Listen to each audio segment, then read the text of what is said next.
when you made this an statement earlier, what office did you represent? I said I'm the former president. I'm now one of the consumers. And No, I'm but you representing the Filipino. made a statement earlier.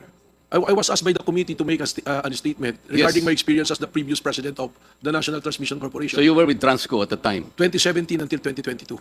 Yes, that's In why fact, you were able. just to be honest, most of the documents being plus here Kaya nga, was the reason why you were able provided to by- make a statement because you were with Transco at the time. That's correct, Yes. Mr. Chair. And you said that you have not had the opportunity of inspecting the facilities of NGCP. Did I hear you right? That's correct, and it's even supported by a letter coming from NGC. Never, not once. When I was new, they invited me to view all the screens, but not the facilities. And in fact, as I was saying, there is a letter dated Up to August what 28, extent were you allowed to visit? Only in the monitor room. The what? The monitor room, the monitoring room. Then they said how the electricity flow. I've never seen the equipment, the narrating, and everything. Just the screens. NGCP, is that correct? Mr. Chair, with all the respect to Mr. Matibag, he was allowed on the floor, the system operations floor in Quezon City, a place usually reserved only for dispatchers. Our guests are usually confined to a conference room beside it, but because Mr. Matibag and then Secretary Kusi were, of course, we did allow them to come in without notice. Exactly what I'm saying with the monitors. Di ba yun? Sa Quezon City? Mr. Matibag, that was for the system Yeah, that's what I'm operations, saying, not the just the monitor, sir. That's the control center. That's where everything happens. That's why that's a very high secure area that I myself cannot enter without going through the security protocols, even though I am an employee of NGCP. Okay, Mr. Chair, may I continue? I think that was settled. Kanina po, sinabi ko na parang pinagtitripan natin ng NGCP sapagkat ang pinagmumulan po ng cost natin sa ating electric bill, kung pag-uusapan ng NGCP po, transmission, is only 3%. Parang ayaw po nilang maniwala. Mr. Chair, ako po, religiously po na kinocompute ko po, alam ko yun eh. Alam ko po 3%. Yung nagsasabi po ng 10%, nagsisinungaling yun kasi hindi niya alam yung ancillary services. Alam ko po yun eh. 3% lang talaga.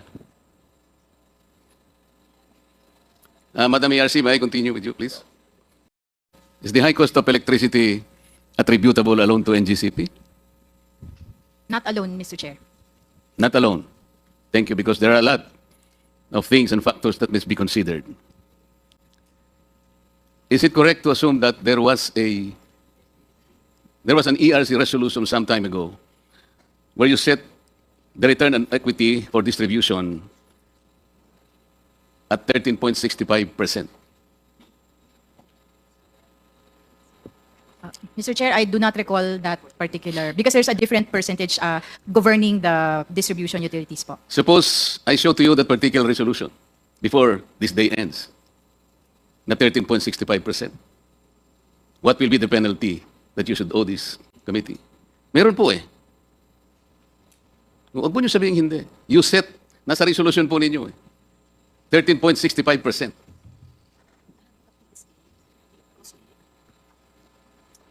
I'm trying to recall, Mr. Chair, because if you can share the year, then Namaya maybe po kasi we can kukunin ko trace po doon po. sa aking notebook eh, nandun eh. But I Kasi assure po- you there is one. Sige po. The reason why I'm asking this, because yung 13.65% hindi natutupad because you are not even examining the financials of Meralco. Pag tinignan po nyo, yung return on equity is already more than 23%. Yun po yung pinagmumulan ng taas ng kuryente ngayon. Because we might be barking on the wrong tree. When you fail to provide regulatory reset for 2 regulatory periods, did it affect the operational cost of NGCP? Mr. Chair, I don't think so, Mr. Chair, because they were still able to declare dividends during those periods. That does not answer my question. They might have declared dividends, but I'm talking about operational cost. They might have absorbed the costs. Do you have an idea as to how much they lose? Or they lost? Mr. Chair, they would have filed losses, but since they had unrestricted retained earnings, and from those unrestricted retained earnings were able to declare dividends, I would understand that they were able to cover their costs during that period where there was no reset. So that is the kind of reasoning that you will give this committee. Kaya pala, kahit na mandatorily, kailangan kong gumawa ng regulatory reset. You are all taking your sweet time. Sapagkat alam ninyo, walang nawawala sa kanila. Is that your presumption, madam? With all due respect, Mr. Chair, I beg to differ. This So commission you has... believe there is no cost on the part of NGCP? No, there is cost, Mr. That's Chair, why of I'm course. asking you. Do you have an idea as to how much They filed- NGCP might have lost? No, Yun they lang did naman. not file for losses, Mr. Chair. They filed for... I'm not asking you, ma'am, if they filed for losses. I I'm thought that asking was you if the you have an question, Mr. idea. Chair. You have an idea, please say so. Kung wala, okay lang. Wala po. Kasi po, ang final po nila ay increase in authorized revenue. NGCP, do you agree? Mr. Chair, with all due respect to Attorney Mona, what we filed for was correct, but that is because it represents an under-recovery on the part of NGCP. How much was the amount of under-recovery? For, I think, our fourth regulatory period, we claimed for, applied for an under-recovery of 200 billion pesos. 200 billion pesos. Yes, sir, because as you already mentioned, the last regulatory period approved by the ERC was conducted in, regulatory approval was conducted in 2009 for the period ending 2015. So beginning 2016 up to this date, the revenue scheme that we have been working on is interim in nature and no longer reflects the required capital expenditure needed for the continued development of the transmission system. What was your capex in 2014? Around 48 billion. You might want to review your records. I'm asking 2014, madam. Let me go back, Mr. Chair, to my records. Huwag kang ninenervyos, ma'am. Wala namang nagko-contempt dito eh. Wala na si Congressman Paduano. Si Dan Fernandez hindi mahilig sa contempt yan. May I be given a Sige, moment? balikan na kita, ma'am, Yes, sir. mamaya. Sa IMAP po, sir, pwedeng tanungin ko kayo. Yes, Mr. Chairman, Your Honor, please. Sa IPIRA po, sino talaga yung independent market operator? IMOP po, after the transition. Hindi, PMC po eh, di ba? Hindi po, it's IMOP na after the transition.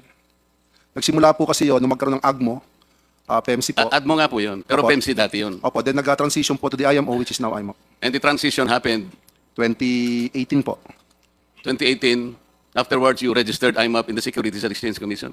Ay, hindi po, we are a non-profit, non-stock corporation po. So ano po ang IMAP? It's a non-stock, non-profit corporation, sir. Ano nga po siya? It's a corporate entity. Wala po, hindi po ba na-transfer sa inyo yung assets ng, ng PEMCO, ng PMC? Na-transfer po yung assets na market operations. Yun nga po, kung hindi kayo legal entity, na-transfer ang assets po, medyo mahirap po yata yun. Legal entity, Kasi sir? kayo po kasi kumukolekta ngayon ng, ng market fees, tama? Yes, sir, opo. Under Karaniwan IPIRA. po, noon, ang kumukolekta lang PMC, ngayon, pati kayo kumukolekta na, kaya doble-doble na po ang binabayaran po ng mga consumers. Hindi po. Because the fees that were used to be collected by PEMC is now being collected by IMOP. So hindi po na doble, na-transfer lang po. Hindi po ganun ang nasa record, sir. Ay, hindi po yan po ang, yung po ang totoo po. Hindi po, babalik naman po kayo rito. Then I will confront you with all these records. Yes, sir, opo. Kailangan lang po, magkakaintindihan tayo. Yes, sir, opo. Ang sabi po ninyo, kaya kayo nandyan because kayo ang, ewan ko, non-profit. Pero, di ba ang inyo pong katungkulan niya yung WSM? Market operator po ng WSM, opo. Kayo po nga sa WSM. Bakit po nilagay ang WSM ng IPIRA? Ano po ang objective?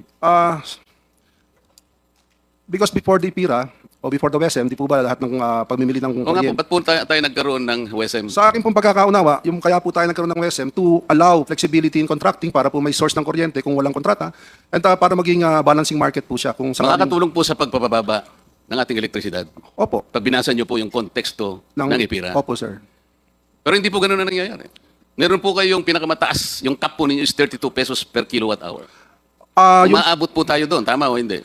Meron lang po mga intervals na gano'n, pero on the average po, hindi po tayo nagte-32 Oo nga, pero pesos. umaabot po tayo doon. Ang ibig ko sabihin, dapat hindi po tayo umaabot ng gano'n sapagkat mas mataas pa po kayo ng doble sa Meralco. Hindi po yun ang rational lang ba? Kasi po ang pinag-uusapan natin ngayon, kung paano natin ipabababa ang presyo ng kuryente, titingnan po natin lahat.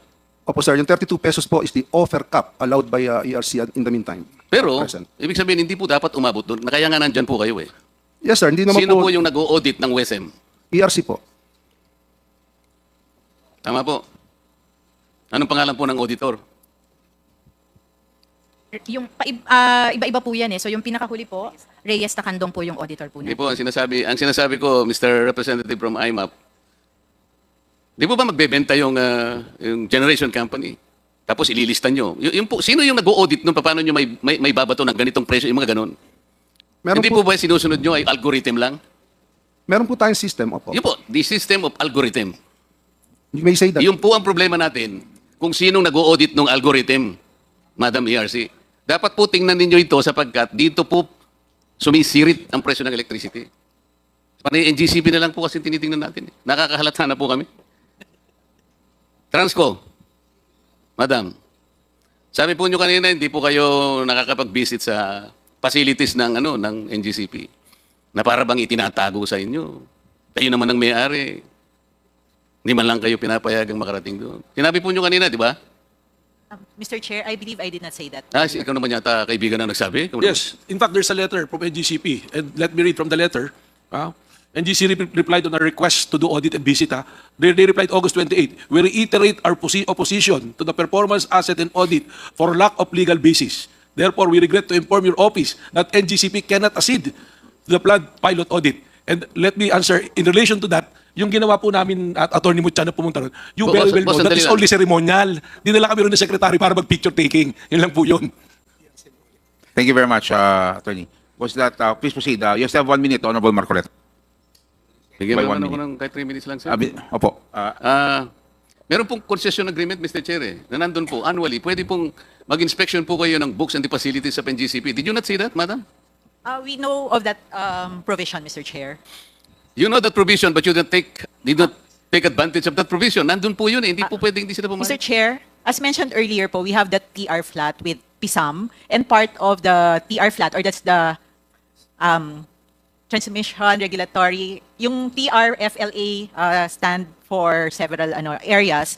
So, we may portion po sa TR flat that on the books and records of NGCP. Now, we can, with proper notice, we can get access to the books and records to verify or visit the performance by NGCP of its mandates under the concession agreement. I'm just paraphrasing, pero that's how I'm recalling it now. So we take advantage of the inspection of books and records. Kaya lang po along the way, merong areas na hindi kami nagkakasundo. Sa scope, may hindi lang po napapagkasundoan. And then also for certain aspects, meron din pong, so generally, meron pong nabivisit, merong hindi. That's that's about it po. I cannot give more details kasi nga po this is part also of the issue between Transco and GCP. Mr. Chair, may I be allowed to say something?